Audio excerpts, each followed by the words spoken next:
दोपहर राजस्थान में आप सभी का हार्दिक स्वागत है। नमस्कार, आप देख रहे हैं न्यूज 21 में आपके साथ शगुफ्ता खान। फीस वृद्धि कम करने और अन्य मांगों को लेकर जेएनयू हेड ऑफिस पर चल रहे एनएसयूआई की अनिश्चितकालीन भूख हड़ताल मांगे माने जाने के बाद कल समाप्त कर दी गई है। एनएसयूआई के राष्ट्रीय संयोजक पारस गुर्जर, दीपक जाखड़, ऋषि कछुआ, अक्षय मेघवाल, एमएल चौधरी की भूख हड़ताल को कुलपति ने जूस पिलाकर समाप्त करवा और उन्हें आदेश की कॉपी सौंपी।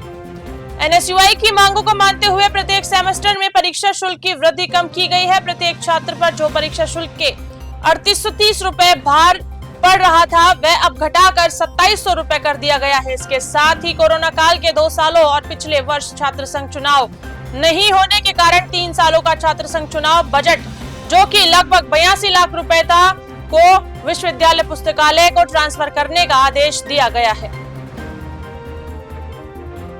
लगातार 2 दिनों से हो रही बारिश के चलते सांचौर जिले में नदी नाले उफान पर है और कच्ची बस्तियों में पानी का भराव हो गया है, जिसकी निकासी का कोई समाधान नहीं हो पाया। इससे आम जनता को भारी परेशानी का सामना करना पड़ रहा है। शहर के दाउड़ा नाड़ी लबालब भर चुकी है, लेकिन नगर परिषद की ओर से न तो यहाँ चेतावनी बोर्ड लगाया गया है और न ही तारबंदी की गई है, जिससे वार्ड वासियों को भय बना हुआ है। शहर का पूरा पानी इस नाड़ी में जाता है। वहीं हाडेचा रोड पर स्थित मेहता अस्पताल के पास भी पानी भर गया है, जिससे वाहन चालकों को परेशानी का सामना करना पड़ रहा है। नेहर क्षेत्र के वाहन इसी मार्ग से गुजरते हैं, जिससे उनकी समस्या और बढ़ गई है। तेज गति से गाड़ी चलाने और आगे पीछे नंबर प्लेट पर पट्टे लगाने का चेतक गाड़ी के हेड कांस्टेबल हुक्माराम ने एक स्कॉर्पियो को रुकवाया। गाड़ी सवार युवक पुलिस को धमकाने लगा। हेड कांस्टेबल हुक्माराम ने बताया कि युवक ने गाड़ी से उतरकर पुलिस को धमकी दी कि वह रॉ का एजेंट है। पुलिस ने थोड़ी सख्ती दिखाई तो उसने कहा कि वह प्राइवेट रॉ एजेंट है। युवक ने आगे कहा कि उसने कई लोगों को ठिकाने लगाया है और जो भी उसके साथ ठीक से नहीं रहेगा उसे ट्रैप करवा देगा। उसने पुलिस के साथ बदतमीजी करने के साथ ही धमकाते हुए कहा कि वह पुलिस वालों के पीछे हाथ धोकर पड़ा है और सेंट्रल जेल में कई लोगों को सबक सिखाया है।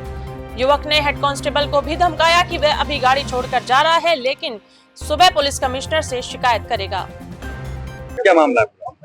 मैं चेतक 16 मेरी ड्यूटी थी। मैं ड्यूटी से गश्त करता हुआ जा रहा था तो एक मेरे को स्कॉर्पियो दिखी जिसके आगे पीछे पट्टा लगा हुआ था और वकील का कोई लोगो लगा हुआ था। मेरे को संदिग्ध लगा भी आदमी कौन है। इनको मैंने पूछा, भाई साहब आप रुकिए। तब ये रुके। तब मैंने कहा आप ये पट्टे क्यों लगा रखे? तो आप मेरे को नहीं जानते, मैं रो का आदमी हूँ और मैंने कई लोगों को ठिकाने लगा दिया है, कईयों को ट्रैप करा दिया। आपको भी कल शिकायत करके आपको भी मैं ठिकाने लगा दूंगा और मैंने कईयों को, मैं ऐसे ही चलता हूँ, मैं रुकता ही नहीं हूँ और सुबह मैं सीपी साहब के पास जाके आपकी शिकायत करूंगा।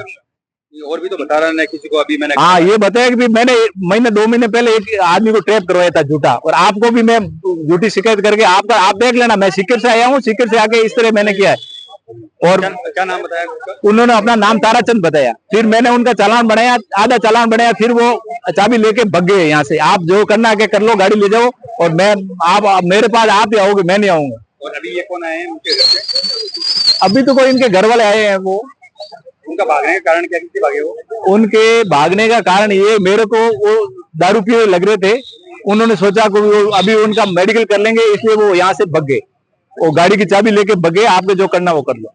वो एजेंट का आदमी बता रहे? रो का बताया। मैंने पूछा, श्रीमान जी रो में आपकी क्या पोस्ट है, कौन है श्रीमान जी आप बताएं। तो उन्होंने बताया मैं तो प्राइवेट रो का आदमी हूँ, मैंने ऐसे लोगों को फंसाता हूँ। क्या नाम है आपका? सतवाराम हेड कांस्टेबल। ये गाड़ी है, ये आप देख लीजिए। केंद्रीय मंत्री गजेंद्र सिंह शेखावत आज जोधपुर प्रवास पर हैं। शेखावत ने जोधपुर सर्किट हाउस में जन सुनवाई करते हुए आमजन की समस्याओं को सुना और त्वरित निस्तारण के लिए सक्षम अधिकारियों को निर्देश दिए। मीडिया से बात करते हुए उन्होंने कहा कि जन सुनवाई में कई लोग अपनी समस्याएं रखते हैं और डबल इंजन की सरकार जनता को राहत देने के लिए कटिबद्ध है।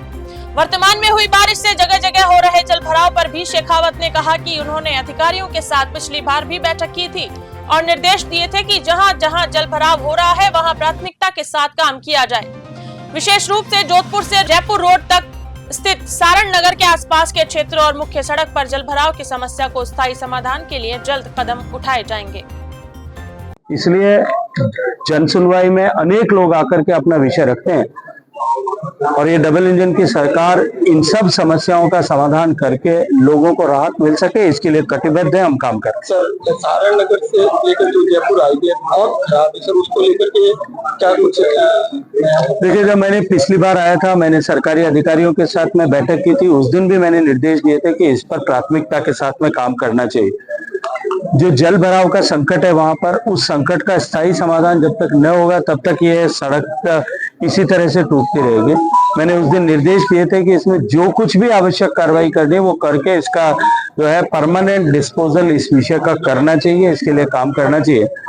एक बार फिर अगली बैठक में इसकी समीक्षा करेंगे और क्या अब तक निर्णय किया गया उस पर विचार करेंगे। सर, आप छात्र नेता रहे, प्रदेश में मांग ये निश्चित रूप से, मैं तो क्योंकि उस मार्ग से आता हूँ, और हम अगर नजर उठा करके देखें तो सम्मानीय अशोक गहलोत साहब से लेकर के और एक पूरी लंबी श्रृंखला, एक पीढ़ी, अगर जोधपुर विश्वविद्यालय के अनुक्रम में बात करूं तो सम्मानीय अशोक गहलोत साहब से लेकर के आदरणीय रविंद्र सिंह जी तक, कितने ऐसे लोग हैं जिन्होंने इस पाठशाला से सीख करके और लोकतंत्र की इस व्यवस्था में अपना कंट्रीब्यूशन किया है।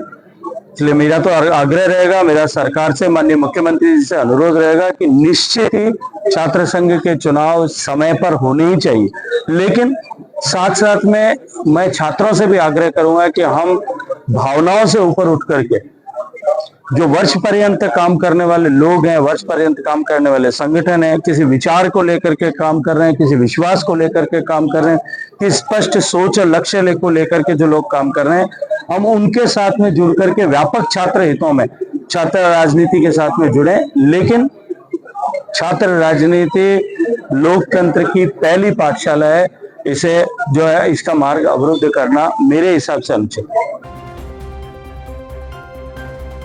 दिल्ली मुंबई एक्सप्रेस वे पर एक कार के ट्रक से टकराने के कारण भाई बहन समेत 4 लोगों की मौत हो गई और 6 लोग घायल हो गए। हादसा सुरवाल थाना क्षेत्र के त्रिलोकपुरा गांव के पास हुआ। ट्रक ड्राइवर मौके से फरार हो गया। सीओ सिटी हेमेंद्र शर्मा ने बताया कि परिवार की एक महिला ऋषिकेश उत्तराखंड में भागवत कथा कार्यक्रम में गई थी, जहां उसकी मौत हो गई। मौत की सूचना मिलने के बाद परिजन ऋषिकेश पहुंचे और वहीं अंतिम संस्कार किया। अंतिम संस्कार के बाद परिजन घर लौट रहे थे जब ये हादसा हुआ। ड्राइवर को नींद की झपकी आने के कारण कार का बैलेंस बिगड़ गया और कार पीछे से ट्रक में घुस गई। इस दर्दनाक हादसे में 4 लोगों की मौत हो गई और 6 घायलों का सवाई माधोपुर जिला अस्पताल में उपचार जारी है, जिनमें से एक को जयपुर रेफर किया गया है। सवाई माधोपुर से लोकेश टटवाल की रिपोर्ट। रहने वाले श्योपुर जिले के जी, ये ऋषिकेश से घूम के आ रहे थे जी, तो भगवतगढ़ त्रिलोकपुरा के पास इनका एक्सीडेंट हुआ है जी, जिसमें 4 आदमी की मृत्यु हो गई और 6 आदमी एडमिट हैं। और उसमें 4 आदमी की डेथ है और 6 आदमी घायल हैं अभी। हाँ, ये कहाँ के हैं वैसे? ये विक्रमगढ़ की बता रहे हैं। विक्रमगढ़, मध्य प्रदेश। शायद ये मध्य प्रदेश राज्य है। जिले के रवाडना डूंगर थाना क्षेत्र के लाखनपुर पांचोलास गांव में खेत की रखवाली करने गए 2 सगे किसान भाइयों की बिजली का करंट लगने से मौत हो गई। ग्रामीणों की सूचना पर मौके पर पहुंची रवाडना डूंगर थाना पुलिस ने शवों को कब्जे में लेकर जिला अस्पताल की मोर्चरी पहुंचाया, जहां पोस्टमार्टम के बाद शव परिजनों के सुपुर्द कर दिए गए हैं। एक साथ 2 सगे भाइयों की मौत से गाँव में मातम पसरा हुआ है। पुलिस और ग्रामीणों के मुताबिक रमेश चंद बैरवा और कन्हैया लाल बैरवा दोनों भाई बीती रात अपने खेत पर फसल की रखवाली करने के लिए गए थे। इस दौरान रात को खेत पर लगे बिजली के पोल के सेफ्टी तार में करंट आ गया और एक भाई करंट की चपेट में आ गया। दूसरे भाई ने उसे बचाने की कोशिश की, लेकिन वह भी करंट की चपेट में आ गया और दोनों भाइयों की मौके पर ही मौत हो गई। सवाई माधोपुर से लोकेश टटवाल की रिपोर्ट। घटना ये सामने आई है कि मतलब ये विद्युत करंट लगने से मौत हुई है खेत में। अच्छा, ये रात्रि को रखवाली करने गए थे। हाँ, तो खेत में विद्युत करंट लगा था, इस वजह से इनकी मौत होना। किस की मौत हुई है इसमें? रमेश चंद और कन्हैयालाल पुत्रान जनसीराम बैरवा निवासी लाखनपुर थाना सवाई माधोपुर। अच्छा, तो ये मोर्चरी के अंदर पोस्टमार्टम वगैरह हो गया अब इनका? हाँ, पोस्टमार्टम चल रहा अभी। ठीक है। खबर दोपहर में फिलहाल के लिए इतना ही। सही, सटीक और निष्पक्ष खबरों को देखने के लिए यूं ही बने रहे न्यूज़ 21 पर। नमस्कार।